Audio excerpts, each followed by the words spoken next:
Hello and welcome to the Clinical Update Podcast, the podcast that brings you thought-provoking clinical education from MIMS learning that you can fit into your busy life. I'm Sangeeta Krishnan, medical editor at MIMS Learning, and I'm pleased to introduce Dr. Amina Al-Yassin. Amina is a GP in the NHS and clinical lead for children's services in the London borough of Brent. Welcome, Amina. Thank you so much, Sangeeta.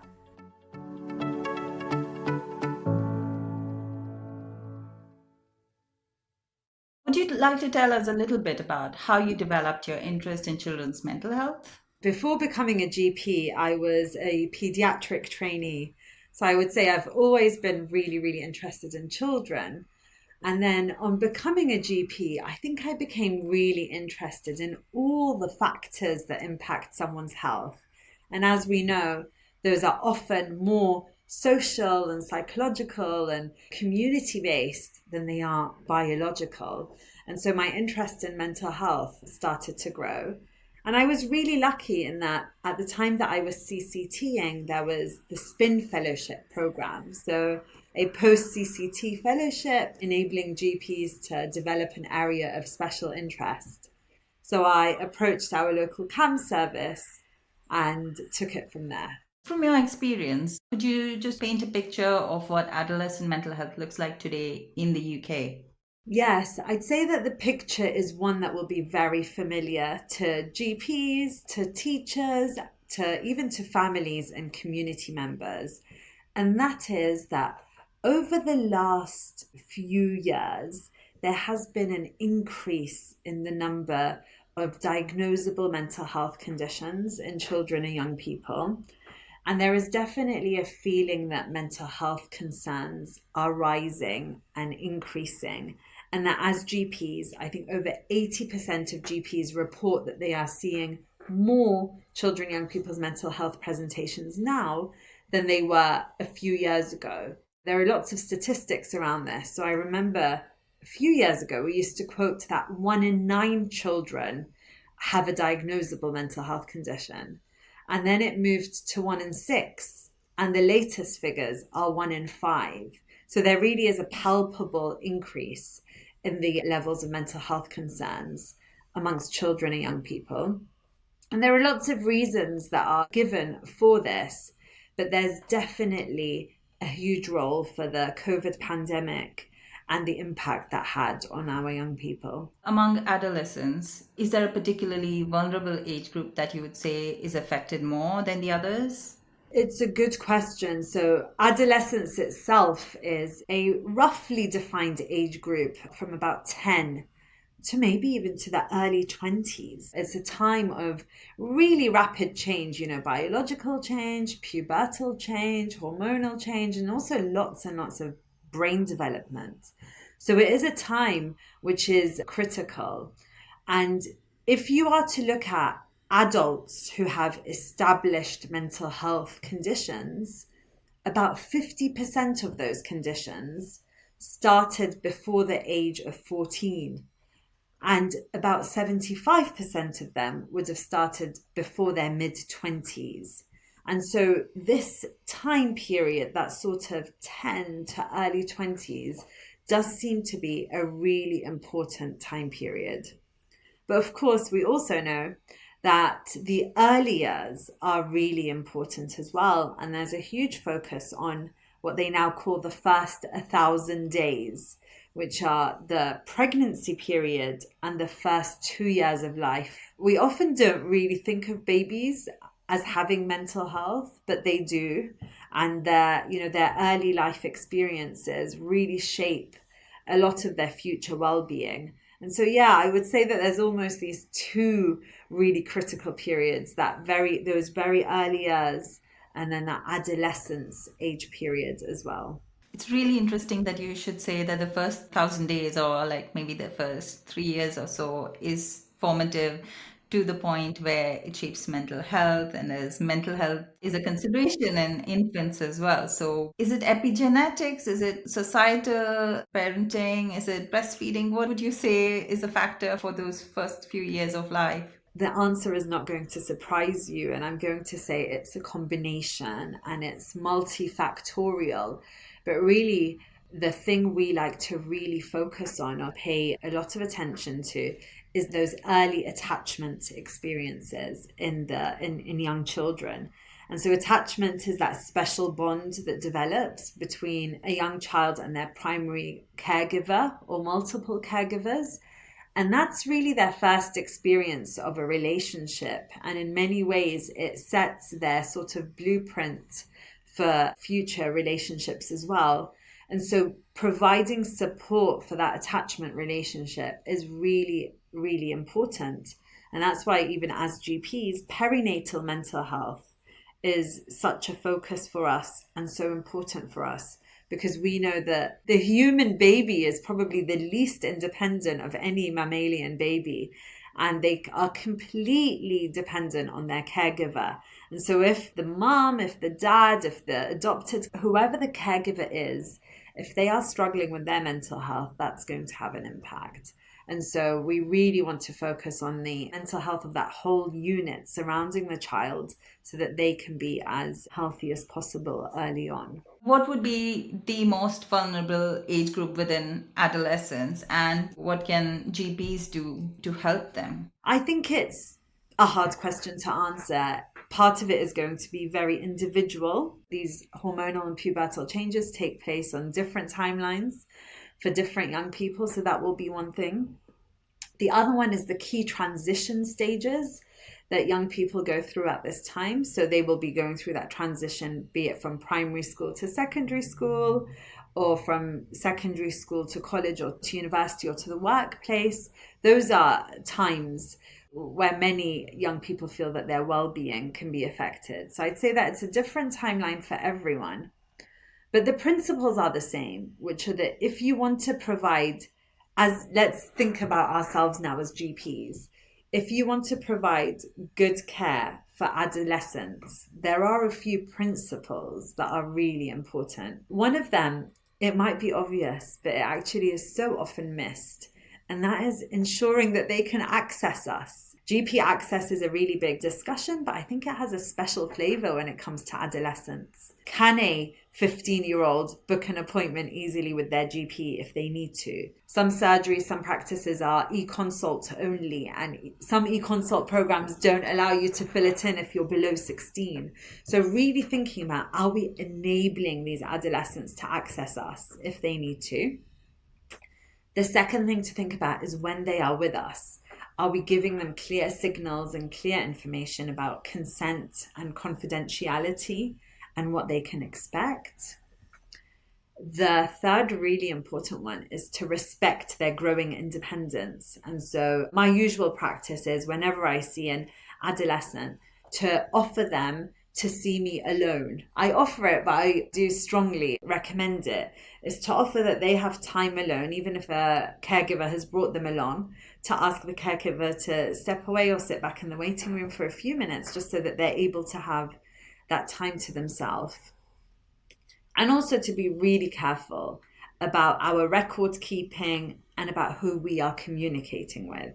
So like being really aware that our adolescents have the right to have care from their GPs, and with their increasing competence, they have increasing right to confidentiality within that consultation, and to just be really aware of giving them increasing independence and confidentiality as they grow older. And it's really important, it's so important, because if we want them to talk to us about mental health or sexual health or anything else that's quite sensitive, they will need that reassurance in place. Are there any special considerations around how a GP might communicate with an adolescent, and confidentiality within this age group? You already mentioned. What other considerations are there? One thing maybe to flag here is I'm part of the Royal College of GPs Adolescent Special Interest Group. We're developing a confidentiality toolkit which answers these questions in lots of details. So have a look at the RCGP website for a really detailed answer to that question. But one thing I did want to flag was, you asked, is there a special way to communicate with adolescents? And adolescents usually prefer a slightly more informal approach. They like things to feel collaborative. They like to feel involved in their care. they like to have choices, but not an overwhelming number of choices. But my favorite tip when it comes to adolescent communication is called the HEADS questionnaire or the HEADS tool. It prompts you to ask the young person about multiple different areas in their life.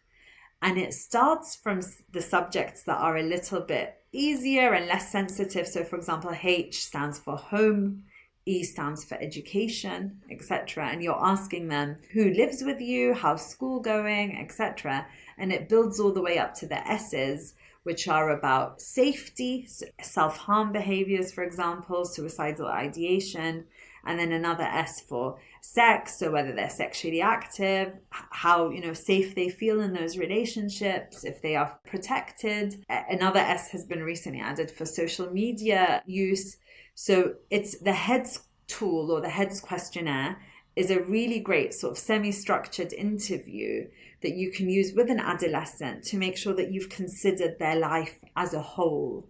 And it's actually embedded on many different GP systems at the moment, so you'll be able to search for it in your templates. So can you talk about some consultation skills that can be helpful for GPs in this context? I think most GPs are complete experts in consultation skills. And so I don't know how much I will add, but what I will say is that, again, just to repeat the ideas, that the most important consultation skills here are ensuring that you're really respecting that young person that's in front of you, ensuring that they have the chance to speak to you alone, that they are aware of the scope and also the limits of confidentiality that you're able to offer them, and that you adopt a style that is more informal and more collaborative when you are working with these young people. It often does feel different to consulting, very different to consulting with an adult, and very, very different to consulting with a younger child. There's definitely that sort of gradual transition there. Another one of the tools I like to use in consultations with young people is, if I've been thinking about if there's a presentation and I'm not sure whether this is normal teenage behavior or whether there is a mental health concern here, I use the TRAM tool, TRAM. And all that is it makes you ask yourself, is this transient, T? Is this issue transient, or is it really persistent? And then the R is this reactive? Is this in reaction to something that has just happened? So for example, exams or divorce or moving home. And then the A is this age appropriate? Is this behavior, is this presentation likely to be age appropriate? Would I expect to see this in other young people of their age or not? And then M is the most important one, which is it manageable? Which means despite this concern, are they still able to manage and to function as normal or not? And this TRAM really helps you differentiate between a normal teenage angst and teenage concerns and one where there is potentially a mental health concern underlying it.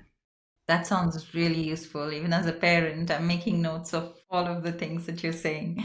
Speaking about adolescent mental health presentations, now, what type of presentations would GPs be most likely to see coming to their surgery? So, Sangeeta, as you know, I think as GPs, the most common thing we see is just something that's very undifferentiated. The young person will come feeling just generally sort of not themselves or unsettled or unhappy. So the most common thing we see is a really undifferentiated presentation of someone who's feeling quite unsettled. But if you wanted me to frame it in terms of diagnosis, the most common things that we would see in young people are anxiety-related concerns and low mood-related concerns.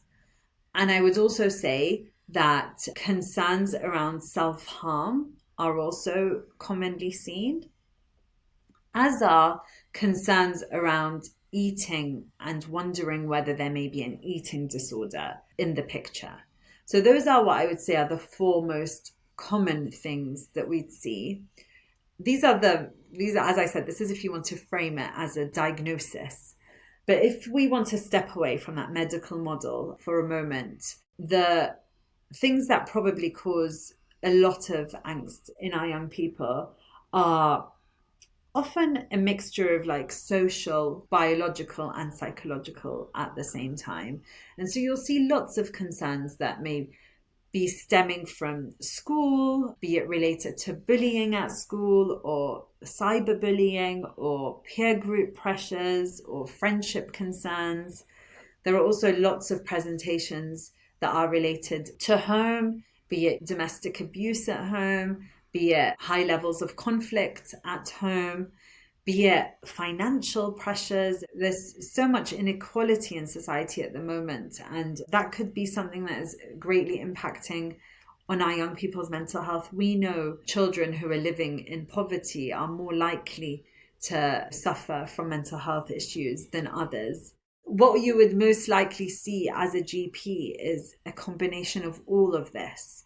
But if you wanted to give it medical names, the medical names would probably be in the realm of anxiety, depression, self-harm and risk behaviors, and eating concerns. And with these concerns, what extent can a GP provide reassurance, tips to manage things by themselves or to manage these conditions within primary care? And at what point does referral to specialist services come into the picture? Excellent question. Really, really important. If you ask most GPs, like how they manage, let's say, headaches, you often feel like it's very much the remit of the GP. And so, you will try so much, you will do so much before you consider referring to secondary care. Similarly for, gynecological issues and others, of course, everyone has their own levels of confidence and their own areas where they feel more or less confident.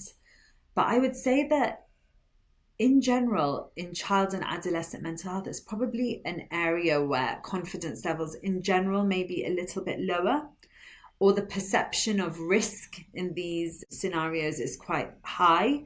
They often are referred to secondary care very readily. But what I would say is there is a huge amount that you are able to do as a GP, both for the children and young people who don't need to be seen by CAMHS, and also by those who have been referred for CAMHS. CAMHS is the Child and Adolescent Mental Health Services. Those who have been referred to CAMHS but face a wait before they get seen. So there's a huge amount that you can do. Let's first think about who should you refer and who should you not.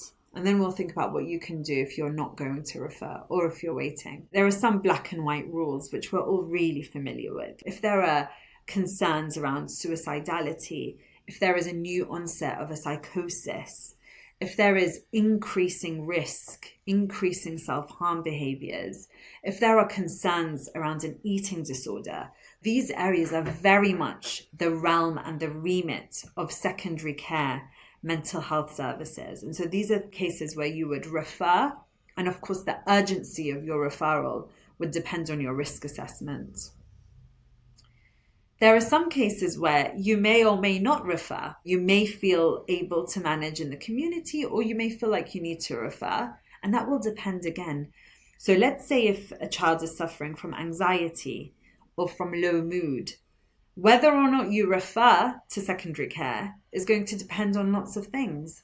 But the three main things it should depend on are: what is the risk involved here? Are there high levels of risk? The second one is, how severe is this presentation? And the third one is, how is it impacting their function? And so if you feel like, it is impacting their function, or it is severe, or there are levels of risk, then again, a secondary care referral is appropriate. But if not, then there's a lot you can do as a GP. And then the final category, we said the ones that are definitely for CAMHS, the ones that may or may not be for CAMHS, and then there are ones that are unlikely to be for CAMHS. And these are for presentations that may be very reactive. So for example, bereavement, that sadness and that grief process following a bereavement or following a home change or a divorce, something that is very reactive to a very particular circumstance. or in most CAMS services, they do not see sleep disorders or behavioral disorders if they are not related to a mental health concern. And again, lots of sort of interpersonal friendship, bullying, etc. Dynamics are also best managed probably outside of CAMS. So that's who you refer. Now, what do you do if you're not going to refer, or if you have a long wait for a referral? There is so much you can do as a GP, but probably not in 10 minutes. So I'd say take your time for the assessment, for really understanding what needs to be done. But a lot of these children and young people will need follow-up and will need the work to take place in a number of consultations. And this work includes psychoeducation. There is so much to teach and so much reassurance to be gained from psychoeducation. So, for example, teaching someone about anxiety and the fight or flight response and how that is a normal human response to worrying situations, that can often be really, really helpful. The other thing you can do is to really promote self-care, especially like evidence-based self-care. And there are so many really good websites available, including the NHS website, Bernardo's website, Anna Freud Foundation, Young Minds as well. Another thing you can do as a GP is to refer to alternative services. So where CAMS may not be suitable, remember that a large proportion of our schools now have mental health support teams in schools. So seeing whether that is an option for the young person, or whether you have early intervention, getting help, or tier 2 mental health services in your area. These are often like counseling-based organizations, and they are often run by voluntary or charity sector organizations. So really finding out what like this exists in your area and referring there and promoting there. And also really remembering that there are some excellent tips and tricks and techniques that can be taught to young people, often CBT informed or CBT based, and many of them are quite amenable to being taught in a short consultation. Thank you, Amina. That was a very thorough list. So I'm sure the GPs and clinicians listening would really appreciate that.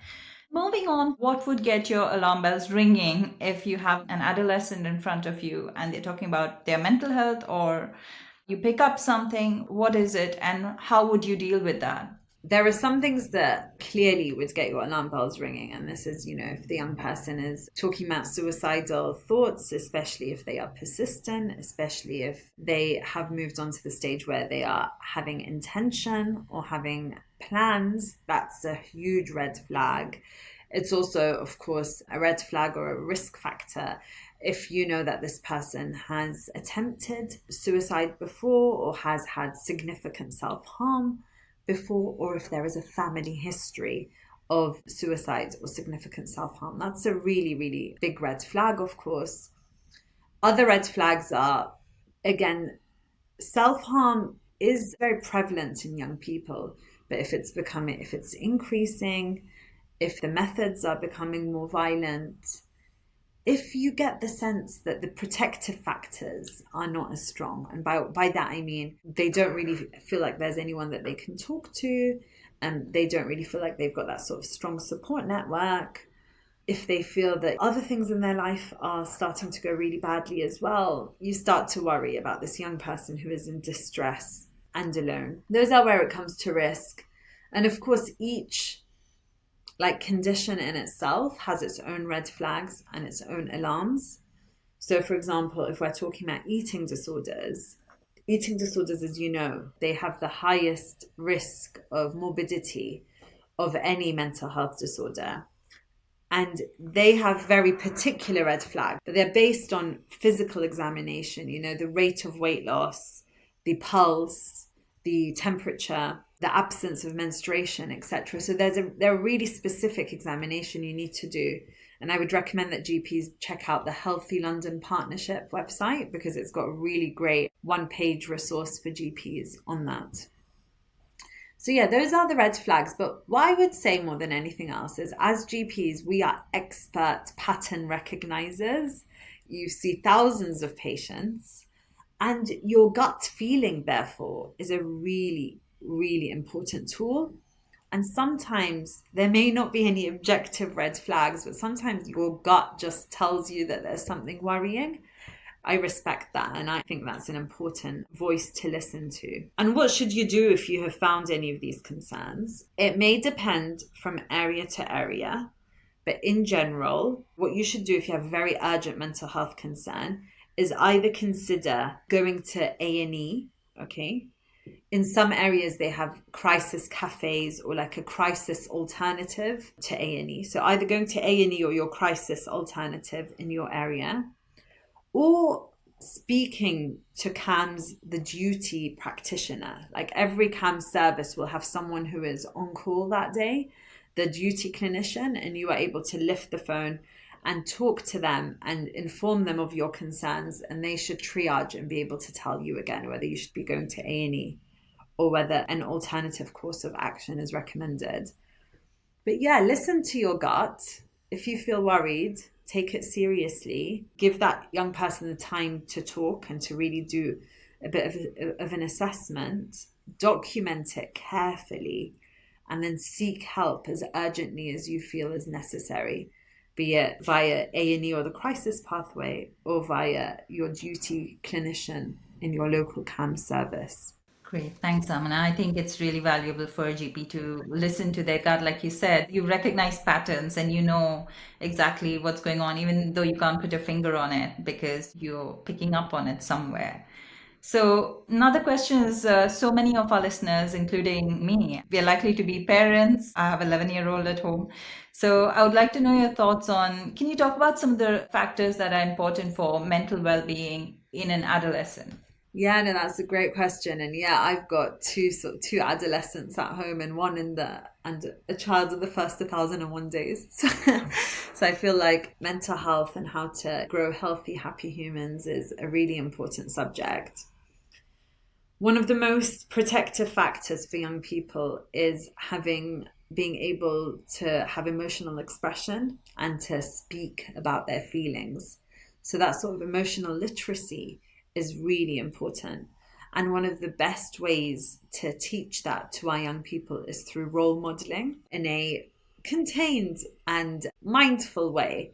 Role modeling, speaking about your own feelings and how you are managing them.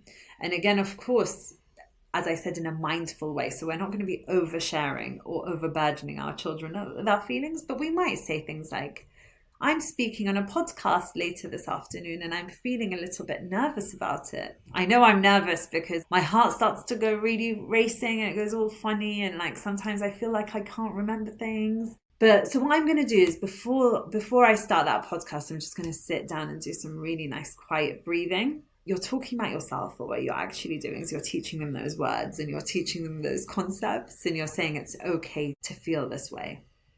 So emotional expression is really important. I recently had a presentation where they mentioned that in adult men who had completed suicide or who had had significant suicide attempts, a large proportion of them reported that as children or as they were less able to speak about their emotions. So that's important. It's a protective factor. Another thing I think is really important is having a supportive adult that you can talk to. They're often called an emotionally available adult. And guess what? They don't need to have lots of these. They do not need to have 2 emotionally available parents or have lots and lots of adults they can talk to and have a really fantastic relationship with their parents and a fantastic relationship with their school teachers. They don't need that.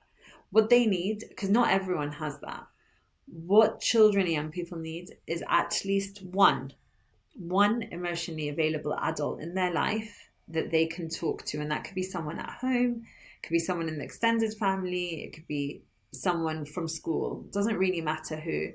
It can be someone you pay for, it could be a therapist. But if they've got that one emotionally available adult, that is also a really protective factor. And I think another area which is emerging as increasingly more important and also increasingly more pressing is social media usage. And there is a lot about social media that's really, really positive. But there are also lots of risks there in terms of, cyberbullying, exposure to inappropriate materials, etc. And so I think the general feeling now is to try and delay social media usage as much as you can. There will be a point, I think, where most do give in, but delaying it as much as possible is considered helpful. I think you already covered one of my next questions, Amina, about how social media can affect the mental health of adolescents these days. We already know to a certain extent what it can do, but it would be great to hear insights. Again, I'd say that this is an area of emerging evidence and emerging research. But what we do know is that social media has many, many advantages. There are so many excellent things that take place there, be it education and awareness, or be it campaigning for important causes. There are a lot of connection takes place over there as well. So it's really positive. However, there are certain harms that are involved, be it from cyberbullying, be it from finding yourself in the presence of really niche places where people's concerns can be escalated, where it becomes echo chambers. Many of us will have seen that adolescents television series and sort of the rise of incel culture and misogyny. So there's a lot that can be on social media that is unsavory and unwelcome. And in fact, most of these social media tools and apps do have age limits. It's interesting to look into these age limits because they're often surprising and often older than you would expect. And so what I would say is, as it's an emerging issue and as it's one which we know has the potential for harm, it's probably worth restricting or supervising as much as is feasible. So hopefully we'll see more change. And speaking of change, if you could change one thing about the current mental health system for young people, what would it be and why? If I could change one thing about the mental health system for young people, I would want young people to have earlier access to the support that they need. I would want there to be that minimal barriers and minimal waits for the support they need, because we know that prevention is better than cure. We know that with the NHS 10-year plan and the 3 shifts, we are meant to be moving again towards prevention. And so the earlier that we're able to provide that help, there is even a level of mental health education and support that should be universal to everyone. And then anyone who needs any more than that should be able to access it more quickly. I think lots of areas are now moving to models which are in this vein, like single points of access or having more early intervention services. I'm very much in support of all of these. And I'm also in support of schools, families and health being able to work together, communicate better, and any of those being able to refer in for help if needed. So many of our areas have now got the child health hub models, which are based in primary care, where you have a pediatrician and a GP running clinics, and where you have multidisciplinary team meetings, which often include CAMs and health visitors and school nurses and pediatricians and GPs, and they're able to discuss cases and really think about it together as a group. And I think this sort of multidisciplinary team approach is a really positive move as well. Great, thanks, Amina. And finally, I'd like to ask you, is there one key action that GPs can take today or this week that would improve care for this group? Go back to your practices and in your practice meetings to ask the question of, can adolescents access our care if they need to? And to really think about if there are any barriers to accessing that care and how to reduce or remove them. So I think that would be one really key point. And another one would be that if you are more interested in this area, there is so much to learn. I recently wrote a series of 3 articles in depth about the assessment and management of young people's mental health concerns. Sangeeta, I'm happy to share the link with you for that. And that's also a great way to upskill in this area and to learn more. That's fantastic. Thank you so much for speaking with me. I've learned a lot today. And thank you to our listeners for joining us as well. Don't forget, you can claim CPD credits for listening to these podcasts, and there are plenty more on the MIMS Learning website. I've been Sangeeta Krishnan, speaking to Dr. Amina Al-Yassin, and this episode was produced by Jude Owen. Look out for our next episode featuring a studio discussion with the MIMS Learning editorial team. See you next time.